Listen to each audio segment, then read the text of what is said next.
It's the e-commerce master plan podcast, here to help you grow your e-commerce business faster and more efficiently by cutting through the hype to bring you inspiration and guidance from the e-commerce sector and beyond. Here's your host, Chloe Thomas. Hello, Masterplan World. Welcome to our latest podcast. It is awesome to have so many of you out there listening. I'm Chloe Thomas. I'm the creator of the e-commerce Masterplan. I'm an author, speaker and advisor, and I focus on solving your e-commerce marketing problems. If you've got an e-commerce problem you would like my help to solve, then head over to ecommercemasterplan.com/solve, SOLVE, where you'll find details of how to go about all that. Now, before we get stuck in, a word from the sponsors of today's episode. Many brands selling direct to consumer fail to offer the fast and frictionless shopping experience that customers demand. They must fix this ASAP or get eaten for lunch by the competitors who better own the customer journey. Don't you get eaten. Pre-register now at info.brightpearl.com/masterplan to be emailed Brightpearl and Endless Gains special report, Fast and the Frictionless, the new reality for D2C brands. And you'll get that as soon as it's released. Don't miss out on this valuable insight for implementing a frictionless shopping game plan. All right, let me introduce you to today's special guest. We're joined by Sam Taylor, who is the co-founder of Digi Quick, an online-only and marketplace retailer. The business launched in 2006, and they are now the UK sector leader in camera and camcorder accessories. Hello, Sam. Hi, Chloe. Thanks for the introduction. Hello. Hello. God, it's good to have you here because I know you've got some really interesting story and advice to share with the listeners. But let's get started with how you got started in e-commerce. Well, as all these things are, a little bit by accident. I was with my partner in London at the time, I think back in the early 2000s. I worked in marketing and Paul, my partner, was a graphic designer. So we were busy doing our London jobs. And then little Lauren came along. So I convinced him to come down to Cornwall. It wasn't always misty and mizzly. So off we went. But we didn't have the same sort of jobs that could support us. There wasn't that number down here. So we kind of fell into it by accident, purchasing a battery on eBay, found it was really difficult to find. So ended up going to China with a Chinese seller and buying a sort of a generic battery from there.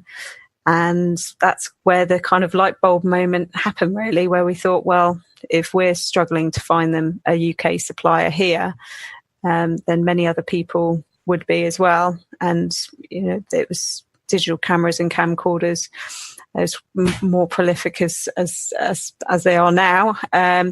So that's what happened. So we literally bought in about 6 or 7 lines, and it's quite funny. I take my little champagne bottle box that Paul was given on his leaving do, and that's basically where our stock went. So when I go into schools or I speak to enterprise students, I say this is what we started with, is that everything fitted into here, and that's how we grew. So we just grew our lines, our SKUs on eBay. This was actually back in 2004. And it just started to grow. We expanded the product line into battery chargers, and then into adapters, and then various sort of little things in between. But we found that our core products were, our brand was revolving around the cameras and camcorders. So we stayed on eBay for about a year, and realized at that point that we could actually invest into our own website and go from there. So eBay was the starting point, and then it was like, let's go direct, create a brand. Yeah, absolutely. So the DigiQuick brand was born on our own platform, which was, I can't remember, I think it was Xcart back in the day. And we ended up putting so many modules onto this basic cart experience. I always felt we were just pimping up a car, souping it up, and then inevitably it would break because we'd put so many things on it.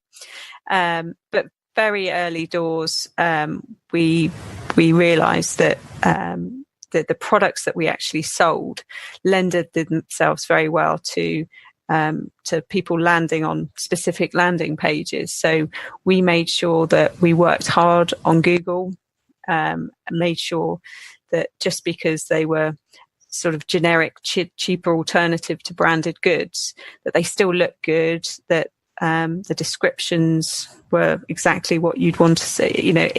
When you looked at our competition, they were coming from a lot of Chinese sellers, so we could stand out in the market by making sure it was a fresh, clean look, and that's obviously something that Paul could bring with his design background.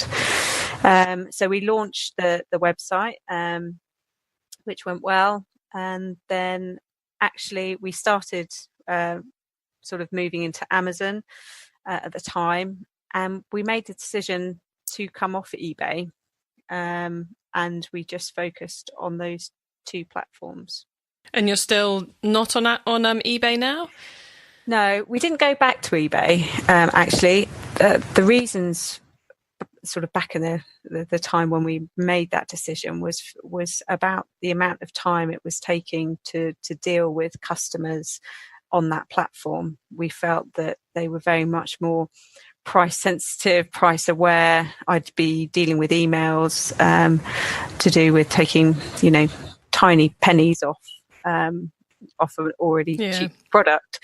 And in terms of the time it was taking to fulfill that side of that channel, when you weighed it up, actually, it was taking more time sort of relevant to what we could be doing.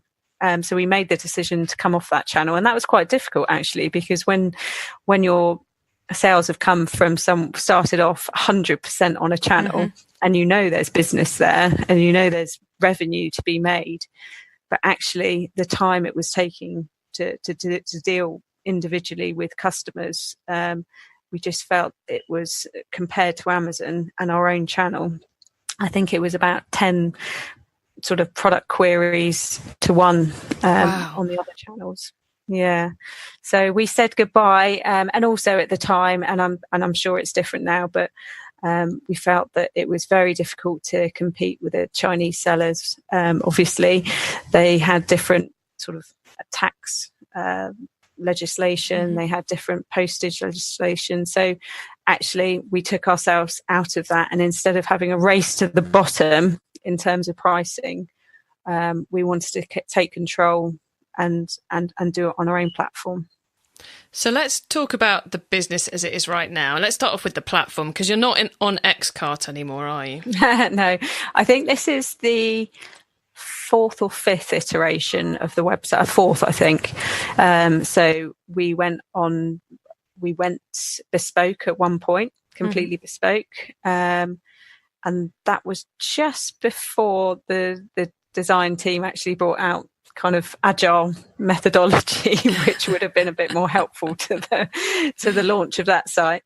It was always been really difficult actually to convey to website designers what the business is about. Essentially, it's not as easy as saying we sell a pen, this is the color of the pen, because it is, a product, but it's also, people will search for the specific code on that battery, but that battery could fit hundreds of different camera models. So people understanding how people search, so they could put in, Canon PowerShot SX blah blah blah battery. So we've got to make sure we understand that keyword and land them on the right page. But they also might search for the same battery, but actually the code of what that's known for. So it's not a difficult sort of concept really, but actually to design and build a site and take that requirement and that functionality in was quite challenging in a couple of the iterations. And the last one was built on Magento, with a big flashy agency and we had huge hopes straight away for it. And then the day we launched, our revenue went down 40%. Yeah.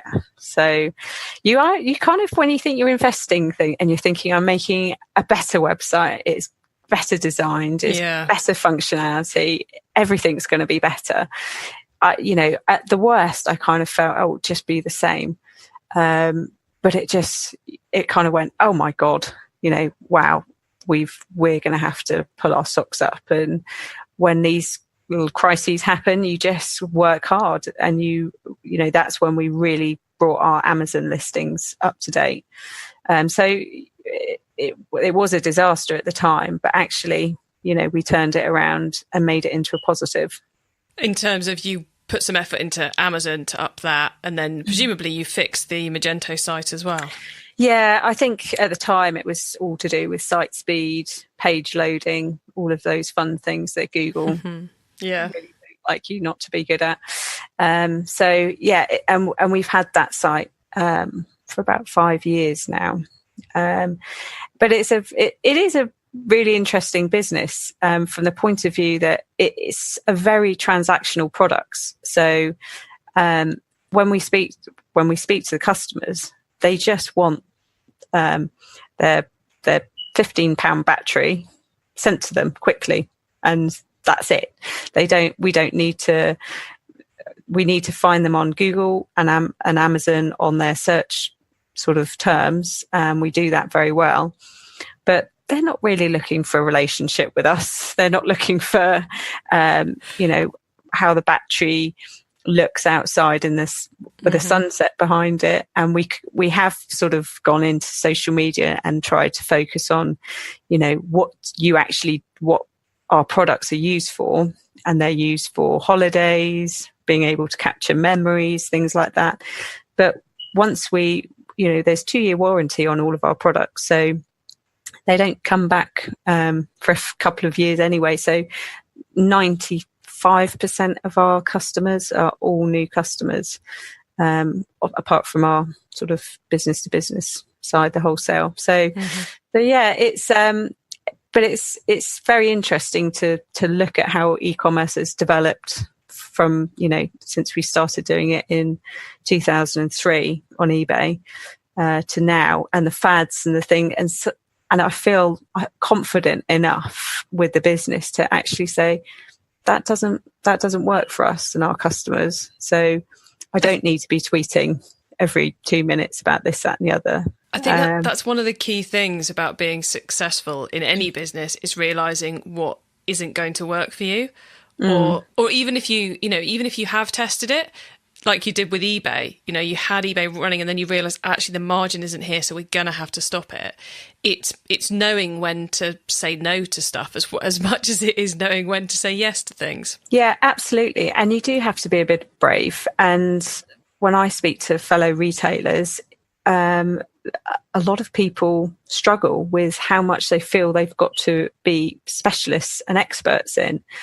They need to be on top of their Google feeds, their Instagram, the new things that are coming out with Facebook, Tag Manager for Google, all of these other things. There's a place for knowing what actually will give you the best return for your time. And some things you've just got to go, well, good for whoever else is doing it, but I can't focus on it right now. It's just not spreading yourself too thinly, I think. Yeah. Okay, well, let's...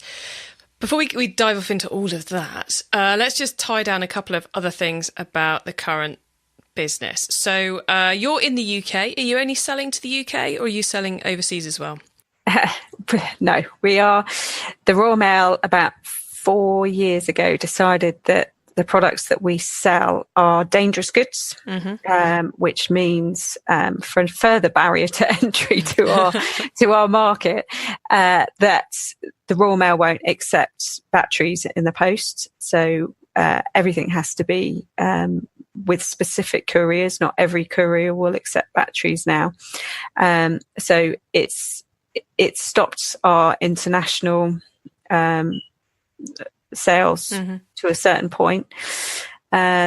So the way we're getting around that, we are using couriers. We've had to increase the price as with everyone with our competitors, but we're working with Amazon vendor now with them to take the stock. They've got much better couriers, much better relationship. They know it's called a hazmat product. They know it's the classification of it. So what our market and the products that we sell, you would say, are in a declining market. With the advent of Apple launching its phones in 2010, actually, was it 2000? Yeah, 2010, meant that for us, we kind of thought, oh my God, the sky's got dark all of a sudden, the clouds are looming. And I've been saying for 3 or 4 years, that's it's not going to last. It's not going to last. And actually, what's happened is that yes, there's less cameras being sold, there's less camcorders being sold, but what I hadn't really anticipated, and it's hard to anticipate because I'm a marketer. I know the product life cycle goes this and that. And actually what happened is that lots of our competitors left the market.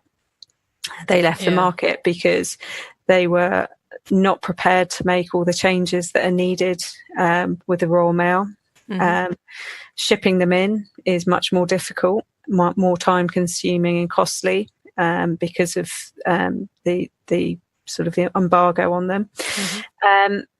So where we found ourselves in is a very interesting position. People aren't really joining our market because actually it's quite difficult to operate with these products.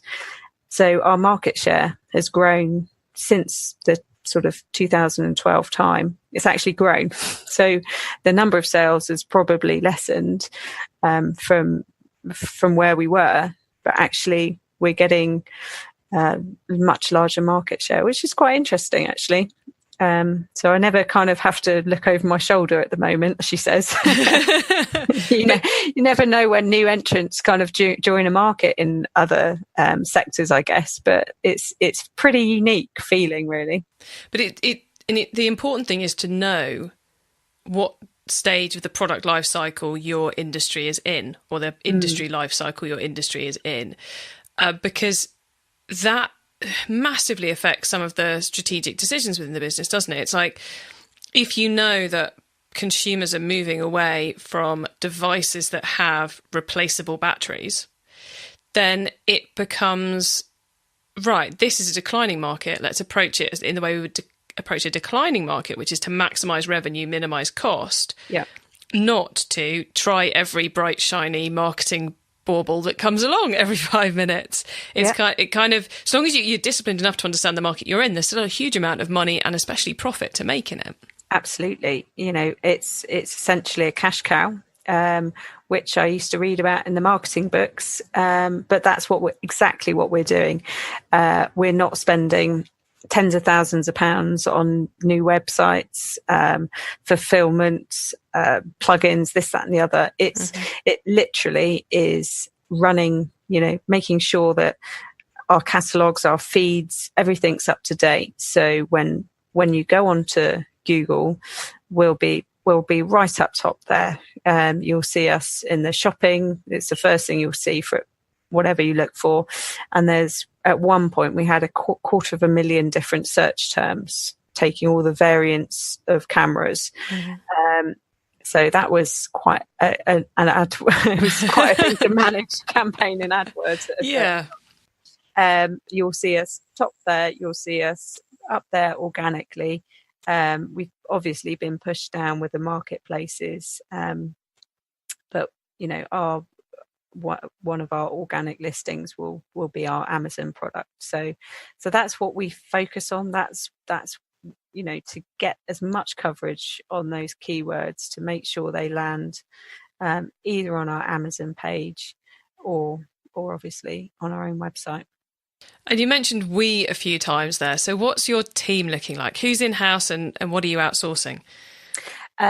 We outsource a lot in terms of, we have our development guide that we work with. It's one of your summit guests, Rob Edlin from Nudix. We've had a very strong relationship with him for many, many years. He's been our saviour, and enabled us to really understand Google. So if there's any kind of new products that are coming out that Google wants to test, we're usually a guinea pig. Which is never a bad thing, especially when you're in that cash cow space. Absolutely. So some things haven't worked over the years.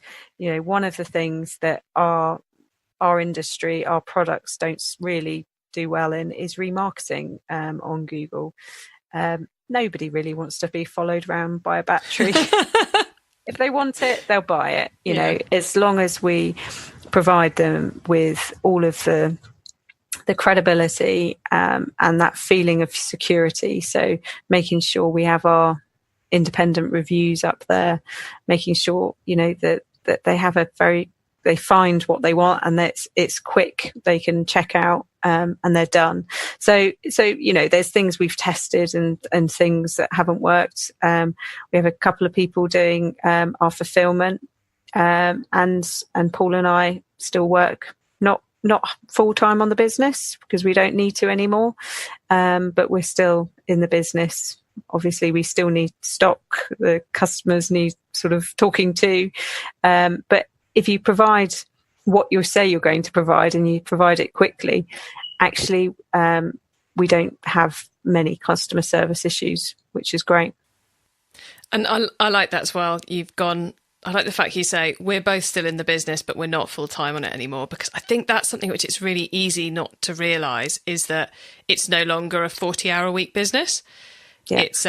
And this goes the same for people who are growing businesses as well, who just diligently put in those 7 days a week or those 5 days a week, when actually the useful time is only 2 or 3 days, and they could be doing something else with the rest of the time for what they're getting back.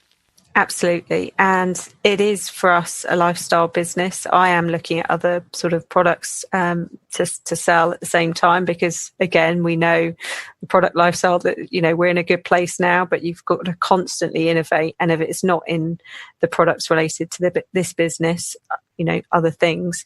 But yes, we make sure we have time. We live in a beautiful part of the world. And if the sun's shining, we'll get the kayak out and we'll have a little kayak about. And it upsets me a little bit to see, I have friends that are retailers as well, and they've been in their business for a long, long time. And I fear for some of their health. I think it's too stressful. I worry about some of the decisions, and that's not what a business should be about.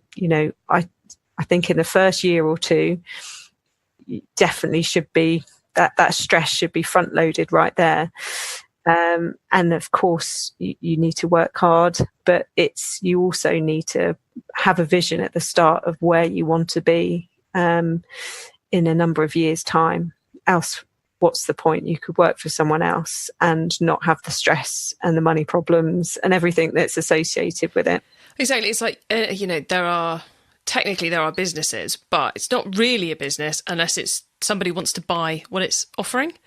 Yeah. And I think a lot of the time people seem to almost say, it's not quite banging their heads against a brick wall, but they just seem to be persevering in a direction that's not going to ever come true. And yes, there is a window of time when you do have to persevere, because you've got to let people know you exist and all the rest of it. But it's if it's not working, at some point you just have to go, actually, there's more to life than running a business that no one wants to buy from, or not enough people want to buy from. Absolutely. And you have to step back, but it is getting the right people involved in your business. So getting experts, investing in those people, not employing them. I don't employ sort of experts, because when you employ them, they don't stay expert for long, because the beauty of having a consultant or someone specialised in a field is that they speak to lots of other people and suck up a lot of knowledge, and they give that back to you. So that's always been something that we believe in. I must say, it's not been plain sailing. I don't want it to come across. We've just worked hard for a couple of years. We've been hacked. We've had, we've launched a site that has lost us a huge amount of revenue. There's been product failures that, once we tested when they're here, we've had, we do go out and see our suppliers in China and Germany, but, we've been let down by suppliers. There are things that come out that, you don't plan for, you can't really plan for. So that, obviously there's that to consider as well. But on balance, it's working at the moment. Which is always never a bad thing to be able to say, is it? It's currently working. We're liking it right now. And I think you've got to be honest, and I think it can be a lonely business. So, I try and take a chance to go and network, and it's hard for retailers to go and network because we're busy. We don't feel we could have that luxury of time to go and speak to other people. But actually opening up and being honest, and at various times of my career from, we've got 3 children now. When we were launching one of our websites, I was, breastfeeding whilst talking to web developers at ridiculous times.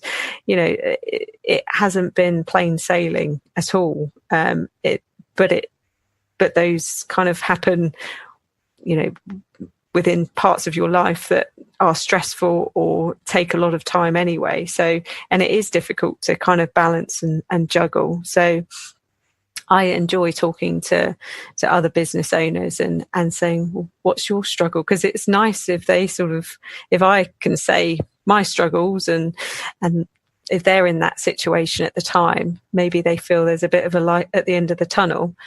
It's very therapeutic, isn't it? Even if no one's got any answers, just to be able to share it with someone who understands. Because often we're surrounded by people who don't understand. And then you just get frustrated trying to explain it to them and constantly going, no, that wouldn't work. And then they get annoyed because you keep telling them no. And then it just watch one episode of Dragon's Den and they're like, I've got this. Yeah, why don't you do? My mum comes up with, if I don't get a monthly email with my mother's business ideas. But yes, no, everyone, unless you're in that situation, unless you've run your own business, you don't quite know. And I look back on myself as an employee when I sort of worked for for an agency or for a company, and I didn't appreciate the challenges that the business owners were going through. So it's a tricky one. It is. But I think we should go into the top tips round now. And before we dive into the top tips, here's a reminder of our sponsor. Join the thousands of brands automating their back office with Brightpearl's ERP solution, designed for retailers and wholesalers. Level up your D2C game plan to offer a truly fast and frictionless shopping experience to your customers. Learn more at brightpearl.com. I like this section because it gives all of us, me, the listeners, and everybody else out there, some really quick ideas for taking our businesses to the next level. So, Sam, first up, the book top tip. If everyone listening to this podcast agreed to take Friday off and read a book to make their business better, which book would you recommend? It's a bit of a classic, but actually Lean In by Sheryl Sandberg, the COO of Facebook. Going back to that kind of openness, honesty, I think it was really important for someone of that stature to come out and say, I feel feelings of self-doubt, failings, vulnerability. Personally, I felt it when I was pregnant, working in an agency with my first, and I had terrible morning sickness, and my boss certainly didn't understand at all. I've met women. I've been to massive presentations where an owner of a huge web agency was talking about her business, popped up a picture of her children, and just cried her eyes out. I've somebody I know worked as a board director at Nike, and would cry in the toilets in some international workshop because they're missing, a sports day or, something like that. So as a business owner and as a woman and as a mother, I I sympathise and definitely champion talking more about that. You never feel you're doing right either by your business or your family sometimes, and you feel sometimes it's quantity over quality, and you're letting things slip. So reading that, I think, is important. And the traffic top tip: which marketing method do you either prize above all others or think doesn't get the press it deserves?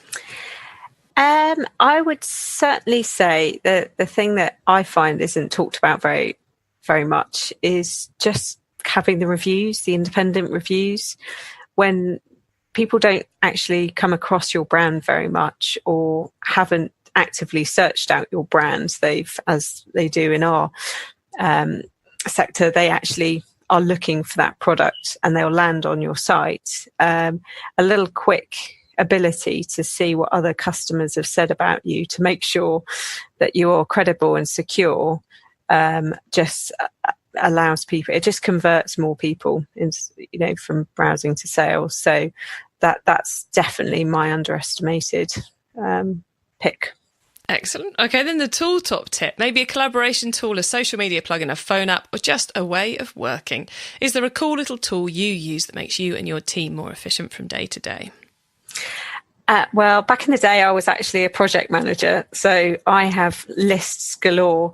I'm a big fan of agile methodology. So you'll find in my office a massive, great big whiteboard and post-it notes everywhere, and they're kind of my big ideas, that will go on one side, the things I need to do sort of kind of in the week or in the day, and then things get moved around as to whether it's been achieved. I really subscribe to that minimum viable product idea within Agile, which is very much of just having an idea. And I've done this. I've had an idea and I've gone crazy with it, and I've just gone, da-da. I've not asked people particularly. I've not asked people in the industry. I've just kind of presumed things. So actually things would have worked out better had I just done a little bit, maybe not a website, just a Facebook page, for instance, and then just kind of build on once you've tested it and revised it. So, and a friend of mine actually wrote a book about that, Being Agile in Business, by Belinda Waldock. So I've kind of gone back to the book bit. That's cool. We'll add that back into the book bit, because that's a good one to share. I had one of those MVP moments the other week. I came up with what I thought was the coaching packages structure to end all coaching packages structure. Put it in front of my Get More Customers Club, and the genuine response was, "This is terrible, Chloe." So that saved me a lot of heartache putting it in front of people, didn't it? Absolutely. And that's brilliant. I think to do that, to bring something to people that will, you want to be interested in it, and to get their genuine feedback. Sometimes it's hard to hear. But it always saves a lot of time and heartache. It does, yeah. It does. Saves so much effort. Right, we are getting distracted away from the top tips, so let's go back to them. The growth top tip. If you met someone today who's focused on growing their e-commerce business from 100 orders per month to 1,000, what would be your number one tip for them? Well, I do actually see people, as well as doing DigiQuick. I've launched a retail consultancy with another fellow retailer, and that is for online and offline, so different channels. So I do actually speak to quite a few people, and the one thing I do say to people that are e-commerce retailers specifically is to get your Google Merchant Feed right. It is so important. The amount of people that I see that either don't have a feed, don't know about it, or certainly haven't had it optimized, it is such a quick win. I can't say it enough. I bet you say the same to people. Yeah. So yes, that would be my absolutely top tip. Excellent. And now, Masterplan World, you can find those top tips and links to everything else we've been chatting about in today's episode by heading over to ecommercemasterplan.com/podcast, where you'll see a link to this show. Now, Sam, before we say goodbye, do you want to let the listeners know where they can find you and DigiQuick on the web and social media, please? Yeah, absolutely. So our website is digi-quick.co.uk. So all your battery and charger needs there. And also my retail consultancy is the Retail Fixers.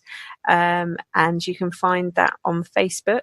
So yes, that's where I am. Excellent. I'm really glad you mentioned the Retail Fixers, because you guys have got a really nice mix of hands-on physical store and online store knowledge, haven't you? Yeah, my partner, Mish, she is a fantastic award-winning retailer. I feel very lucky to learn from her as well. She has her own store as well as her marketplace and e-commerce business. And it's been really interesting when we speak to clients about visual merchandising and store layouts and things that I've never come across before. I find it really interesting. So yes, that's kind of what we're doing at the moment, speaking at lots of different shows, workshops and dealing with customers. So that kind of keeps me really aware of what other people are doing as well. But it's good to be able to give it a bit of experience after however long we've been doing it.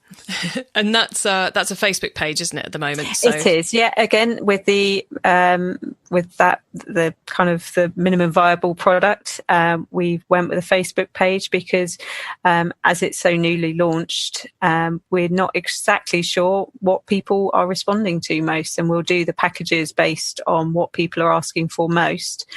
So instead of prescribing things on a website and saying this is what you can have, actually, if we'd launched a website with this is what you can have, nobody's actually asked for that. They've asked for things completely differently. So there will be a website, but it's in planning. Excellent. Well, look, I'll add links to all of that too, and everything else we talked about in the show notes. Masterplan World, you can find those at ecommercemasterplan.com/podcast, or head to the website, click on the podcast tab, or use the search box. Sam, thank you so much for coming on the show today. It's been fascinating talking to you, and I'm sure the listeners will have enjoyed it too. So thank you. No worries. Thanks for having me. Great there to hear from a business which are not kind of surfing a wave of growth, but rather surfing a wave of profitability as they go into that cash cow mentality of, we know the customer's desire for our products is declining, so let's make the most of the however many years we have left in this product set, which is such a different mindset to what we normally talk about on the podcast, but such an important one. Lots of great advice there from Sam. She's an absolute star and really, really does know her stuff. Do let me know what you think. Join in the discussion in our Facebook group, which you can find via ecommercemasterplan.com/Facebook. Have a great week and keep optimizing. Thank you for listening to the E-commerce Master Plan podcast. Find out more at ecommercemasterplan.com.